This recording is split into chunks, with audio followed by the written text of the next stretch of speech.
नमस्कार मित्रों। सरस्वती और गोविंद पांडे की किताब से आज हम भाषा टॉपिक को पढ़ेंगे और इसके बाद कुछ प्रश्नों को भी हल करेंगे। तो आइए साथ में पढ़ते हैं। भाषा शब्द संस्कृत के भाष धातु से निष्पन्न है, जिसका अर्थ है भाषा, भाषा, व्यक्तयाम, वाची अर्थात व्यक्त, वाणी।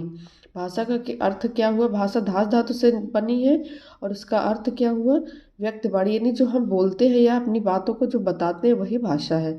भाष्यते व्यक्त वाम रूपेण अभिव्यक्ते इति भाषा, अर्थात भाषा उसे कहते हैं जो व्यक्त वाणी के रूप में अभिव्यक्त की जाती है।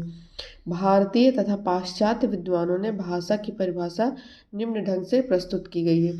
तो कुछ विद्वानों का कहना है कि भाषा भाषा जो है कैसे और किन किन शब्दों से बनी है। और ये कभी कभी पूछा भी जाता है कि जो शास्त्री हैं, पाश्चात्य विद्वान या अपने भारतीय शास्त्री हैं, उन्होंने भाषा को किन शब्दों में व्यक्त किया है। तो पहला है व्यक्ता वाणी, व्यक्ता वाची वर्ण ए साता इमे व्यक्त वाचा, अर्थात जो वाणी वर्णों में व्यक्त हो उसे भाषा कहते हैं। ये किसने कहा? पतंजलि। तो इसमें एक एक टॉपिक आप उठा लीजिए, ऐसा तो पूरा याद होना संभव नहीं है। जैसे उठा लीजिए कि वाणी वर्णों में व्यक्त हो, यानी कि जो वाणी वर्णों में व्यक्त हो उसे भाषा कहते हैं। इसे किसी ने कहा? पतंजलि ने कहा। फिर दूसरा है भाषा वह साधन है जिसके द्वारा मनुष्य अपने विचार दूसरों पर भली भांति प्रकट कर सकता है और दूसरों के विचार आप स्पष्टता समझ सकते हैं। यानी कि भाषा वह साधन है जिसके द्वारा मनुष्य अपनी ही बात दूसरों को भली भांति प्रकट कर सके तथा दूसरों के विचारों को स्पष्टता समझ सके। तो ये किसने कहा? कामता प्रसाद गुरु ने। बहुत इंपॉर्टेंट है, मोस्ट इम्पॉर्टेंट है कि भाषा वह साधन है जिसके द्वारा मनुष्य अपने विचारों पर भली भांति प्रकट कर सकता है, दूसरों के विचार आप स्पष्टता समझ सकते हैं। तीसरा है मनुष्यों के बीच वस्तुओं के विषय में अपनी इच्छा और मति का आदान प्रदान करने के लिए व्यक्त ध्वनि संकेतों का जो व्यवहार होता है उसे भाषा कहते हैं। डॉक्टर श्याम सुंदर दास। तीसरा है मनुष्य और मनुष्यों के बीच वस्तुओं के विषय में अपनी इच्छा और मति का आदान प्रदान। क्या है? मनुष्य और मनुष्यों के बीच वस्तुओं के विषय में अपनी इच्छा और मति का आदान प्रदान करने के लिए व्यक्त ध्वनि संकेतों का जो व्यवहार होता है उसे भाषा कहते हैं। डॉक्टर श्याम सुंदर दास। इसमें एक शब्द आप पकड़ लीजिए, व्यक्त ध्वनि संकेतों का जो व्यवहार होता है किसमें होता है? अब इच्छा और मति का। तो ये किसने कहा? श्याम सुंदर दास ने। देखिए, इच्छा और मति का आदान प्रदान करने के लिए व्यक्त ध्वनि संकेतों का जो व्यवहार होता है उसे भाषा कहते हैं। डॉक्टर श्याम सुंदर दास। फिर भाषा मनुष्यों की उस चेष्टा या व्यापार को कहते हैं जिससे मनुष्य अपने उच्चारणोपयोगी शरीरावयवों से उच्चारण किए गए वर्णात्मक या व्यक्त शब्दों द्वारा अपने विचारों को प्रकट करते हैं। डॉक्टर मंगलदेव शास्त्री। इसमें क्या? भाषा मनुष्य को उस चेष्टा या व्यापार को कहते हैं जिसके मनुष्य और उच्चारण उपयोगी शरीरावयवों से उच्चारण किए गए वर्णात्मक या व्यक्त शब्दों द्वारा अपने विचारों को प्रकट करते हैं। डॉक्टर मंगलदेव शास्त्री। पांचवा, जिन ध्वनि संकेतों द्वारा मनुष्य परस्पर विचार विनिमय करता है उनको समष्टि रूप से भाषा कहते हैं। बाबूराम सक्सेना। जिन ध्वनि चिन्हों द्वारा मनुष्य परस्पर विचार विनिमय करता है उनको समष्टि रूप से भाषा कहते हैं। बाबूराम सक्सेना। जिन ध्वनि चिन्ह द्वारा परस्पर मनुष्य विचार विनिमय करता है ध्वनि चिन्हों द्वारा, उसको किससे कहा? बाबूराम सक्सेना। एक एक शब्द आप उठा लेंगे तो याद हो जाएंगी चीजें। अर्थवान, कंठोदकीर्ण ध्वनि समष्टि ही भाषा है। अर्थवान, कंठोदकीर्ण ध्वनि समष्टि ही भाषा। सुकुमार सेन ने कहा। भाषा निश्चित प्रयत्न के फलस्वरूप मनुष्य के मुख से निश्रित वह सार्थक ध्वनि समष्टि है जिसका विश्लेषण और अध्ययन हो सके। डॉक्टर भोलानाथ तिवारी। क्या इसमें भोलानाथ तिवारी जी ने क्या कहा? निश्चित वह सार्थक ध्वनि समष्टि है जिसका विश्लेषण और अध्ययन हो सके। फिर किसका कथन? आचार्य देवेंद्र नाथ। भाषा यादृच्छिक रूढ़ उच्चरित संकेत की वह प्रणाली है जिसके माध्यम से परस्पर विचार विनिमय सहयोग अथवा भावाभिव्यक्ति करते हैं। आचार्य देवेंद्र नाथ। फिर ध्वन्यात्मक शब्दों द्वारा हृदयगत भावों तथा विचारों का प्रकटीकरण ही भाषा है, डॉक्टर पांडुरंग दामोदर फुले। उसके बाद है पाश्चात्य विद्वानों का मत इसमें क्या है। भाषा और कुछ नहीं है, केवल मनुष्य की चतुर बुद्धि द्वारा आविष्कृत ऐसा उपाय जिसके माध्यम से हम अपने विचार सरलता तत्परता से दूसरों पर प्रकट कर सकते हैं और जो चाहते हैं इसकी व्याख्या प्रकृति के उपज के रूप में नहीं बल्कि मनुष्यकृत पदार्थ के रूप में करना उचित है। यानी चतुर बुद्धि द्वारा आविष्कृत एक ऐसा उपाय है। Max Muller. ध्वन्यात्मक शब्दों द्वारा विचारों का प्रकटीकरण ही भाषा है। ध्वन्यात्मक शब्दों द्वारा विचारों का प्रकटीकरण ही भाषा है, हेनरी स्वीट। भाषा उस स्पष्ट, सीमित तथा सुसंगठित ध्वनि को कहते हैं जो अभिव्यंजना के लिए नियुक्त की जाती है। भाषा उस स्पष्ट, सुसंगठित ध्वनि को कहते हैं जो अभिव्यंजना के लिए नियुक्त की जाती है, क्रोचे। भाषा एक प्रकार का चिन्ह है। चिन्ह से तात्पर्य उन प्रतीकों से है जिनके द्वारा मनुष्य अपने विचार दूसरों पर प्रकट करता है। ये प्रतीक भी कई प्रकार के होते हैं, जैसे नेत्रग्रह, श्रोत्रग्रह, स्पर्शग्रह। वस्तुतः भाषा की दृष्टि श्रोत्रग्रह प्रतीक ही सर्वश्रेष्ठ है। वाद्रेय। मनुष्य ध्वन्यात्मक शब्दों द्वारा विचार प्रकट करता है। मानव मस्तिष्क वस्तुतः विचार प्रकट करने के लिए ऐसे शब्दों का निरंतर उपयोग करता है। इस प्रकार के कार्यकलाप को भाषा की संज्ञा दी जाती है। ओत्तो स्पेंसर ने कहा, विचारों की अभिव्यक्ति के लिए जिन व्यक्त स्पष्ट ध्वनि संकेतों का व्यवहार किया जाता है उन्हें भाषा कहते हैं। गार्डिनर। विचारों की अभिव्यक्ति के लिए जिन व्यक्त या स्पष्ट ध्वनि संकेतों का व्यवहार किया जाता है उसे भाषा कहते हैं। भाषा यादृच्छिक ध्वनि संकेतों की वह प्रणाली है जिसके माध्यम से मानव परस्पर विचार विनिमय का आदान प्रदान करता है। ब्लॉक तथा ट्रेगर ने कहा, भाषा यादृच्छिक ध्वनि संकेत की वह पद्धति है जिसके द्वारा मनुष्य समुदाय परस्पर सहयोग एवं विचार विनिमय करते हैं। सूत्रेवह। भाषा उत्पत्ति के प्रमुख सिद्धांत तथा उनके प्रमुख प्रवर्तक निम्नलिखित हैं। दिव्योत्पत्ति किसने माना? प्राचीन धर्म ग्रंथ। यानी प्राचीन, इसको जोड़ लीजिए जैसे प्राचीन धर्म ग्रंथ क्या हुआ? जैसे वेद हमारे क्या है? देव द्वारा उत्पन्न हुए, तो इसको दिव्योत्पत्ति से जोड़ लीजिए। संकेत रूसों में सा है तो इसमें भी सा है, संकेत हो गया। फिर क्या है? रणन र से प्लेटो, हेस तथा मैक्स मूलर। यानी कि रणन में प्लेटो, हेस एवं मैक्स मूलर आ गया। इंगित क्या है? डॉक्टर राय। फिर धातु क्या है?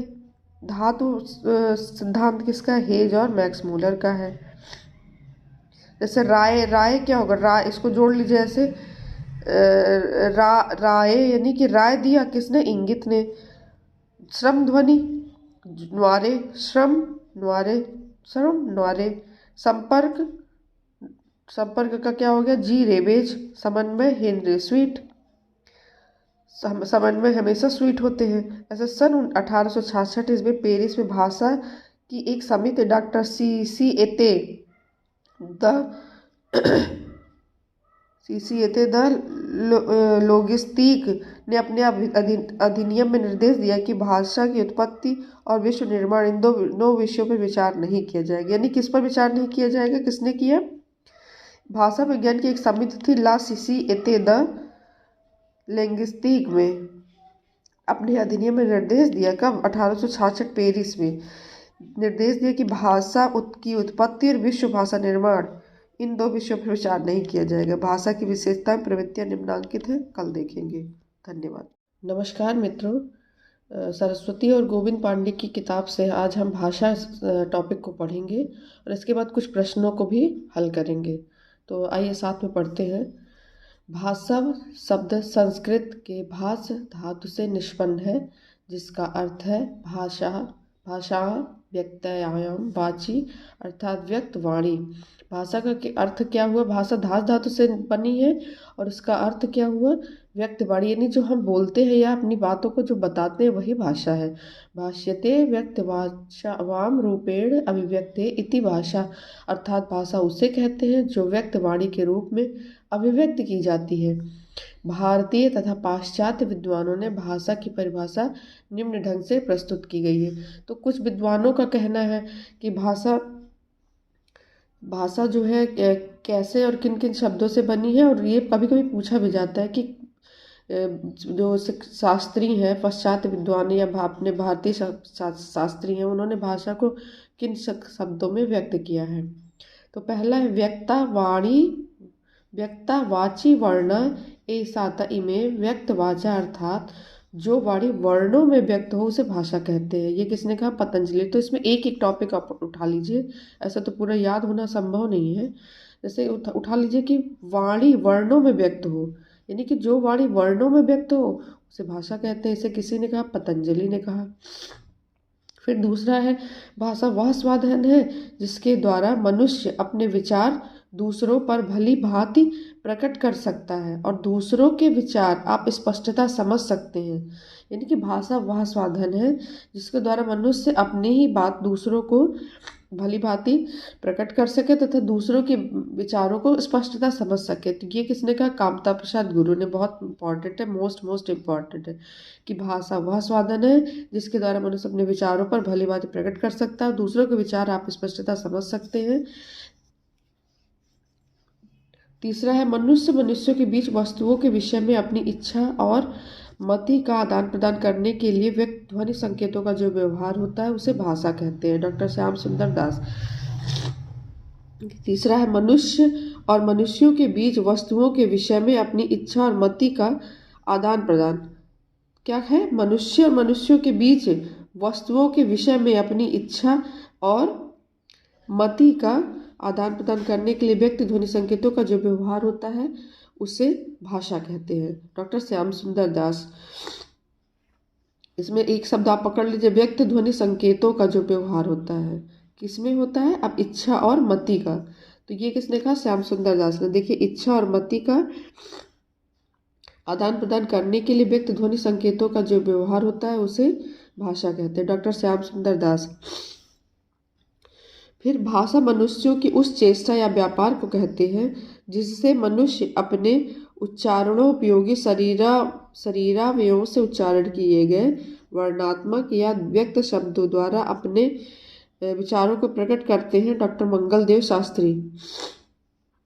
इसमें क्या? भाषा मनुष्य को उस चेष्टा या व्यापार को कहते हैं जिसके मनुष्य और उच्चारण उपयोगी शरीरावयवों से उच्चारण किए गए वर्णात्मक या व्यक्त शब्दों द्वारा अपने विचारों को प्रकट करते हैं। डॉक्टर मंगलदेव शास्त्री।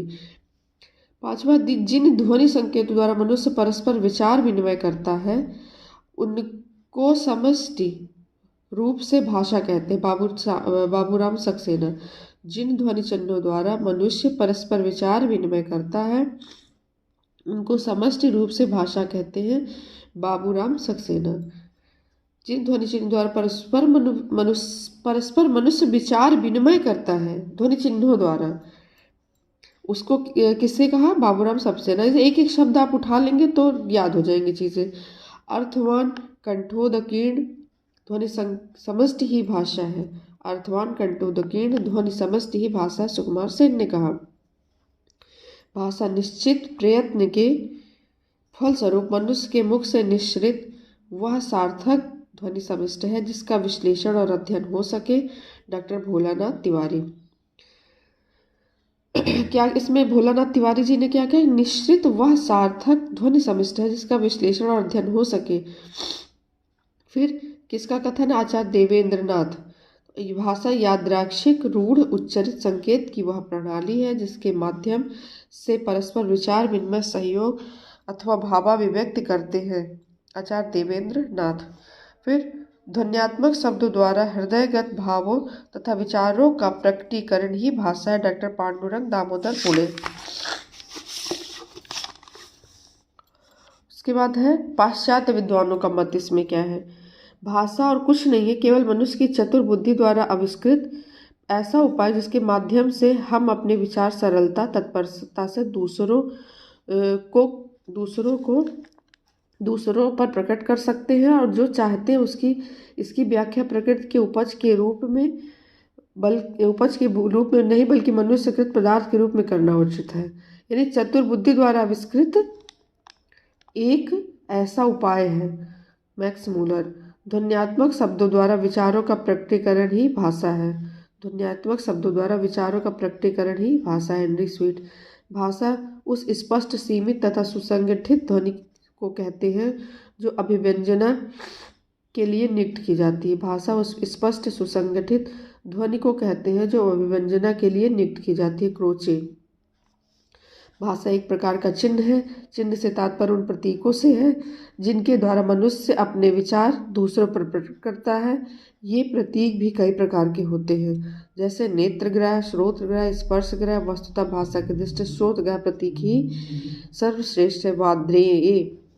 मनुष्य ध्वन्यात्मक शब्द द्वारा विचार प्रकट करता है। मानव मस्तिष्क वस्तुतः विचार प्रकट करने के लिए ऐसे शब्दों का निरंतर उपयोग करता है। इस प्रकार के कार्यकलाप को भाषा की संज्ञा दी जाती है। ओत्तो स्पेंसर ने कहा, विचारों की अभिव्यक्ति के लिए जिन व्यक्त एवं स्पष्ट ध्वनि संकेतों का व्यवहार किया जाता है उन्हें भाषा कहते हैं। गार्डिनर। विचारों की अभिव्यक्ति के लिए जिन व्यक्त या स्पष्ट ध्वनि संकेतों का व्यवहार किया जाता है उसे भाषा कहते हैं। भाषा यादृच्छिक ध्वनि संकेतों की वह प्रणाली है जिसके माध्यम से मानव परस्पर विचार विनिमय का आदान प्रदान करता है।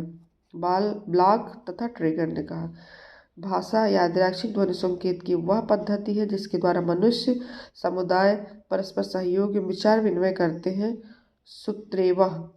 भाषा उत्पत्ति के प्रमुख सिद्धांत तथा उनके प्रमुख प्रवर्तक निम्नलिखित है। दिव्य उत्पत्ति किसने माना? प्राचीन धर्म ग्रंथ। यानी प्राचीन, इसको जोड़ लीजिए ऐसे, प्राचीन धर्म ग्रंथ क्या हुआ? जैसे वेद हमारे क्या है, देव द्वारा उत्पन्न हुए, तो इसको दिव्य उत्पत्ति से जोड़ लीजिए। संकेत, रूसों में सा है तो इसमें भी सा है, संकेत हो गया। फिर क्या है? रणन से प्लेटो, हेस तथा मैक्स मूलर। यानी कि रणन में प्लेटो, हेस एवं मैक्स मूलर आ गया। इंगित क्या है? डॉक्टर राय। फिर धातु क्या है? धातु सिद्धांत किसका है? हेज और मैक्स मूलर का है। जैसे राय क्या होगा? राय, इसको जोड़ लीजिए ऐसे, राय यानी कि राय दिया किसने? इंगित ने। श्रम ध्वनि, न्वारे, श्रम न्वारे। संपर्क का क्या हो गया? जी रेबेज। समन्वय, हेनरी स्वीट। समन्वय हमेशा स्वीट होते हैं। ऐसे सन 1866 ईस्वी पेरिस में भाषा की एक समिति डॉक्टर सी एते द लोगिस्टिक ने अपने अधिनियम में निर्देश दिया कि भाषा की उत्पत्ति और विश्व निर्माण इन दो विषयों पर विचार नहीं किया जाएगा। यानी किस पर विचार नहीं किया जाएगा? किसने किया? भाषा विज्ञान की एक समिति थी, ला सीसी एते द लिंग्विस्टिक में अपने अधिनियम में निर्देश दिया। कब? 1866 पेरिस में निर्देश दिया कि भाषा की उत्पत्ति और विश्व भाषा निर्माण इन दो विषयों पर विचार नहीं किया जाएगा। भाषा की विशेषताएं, प्रवृत्तियां निम्नांकित हैं, कल देखेंगे। धन्यवाद।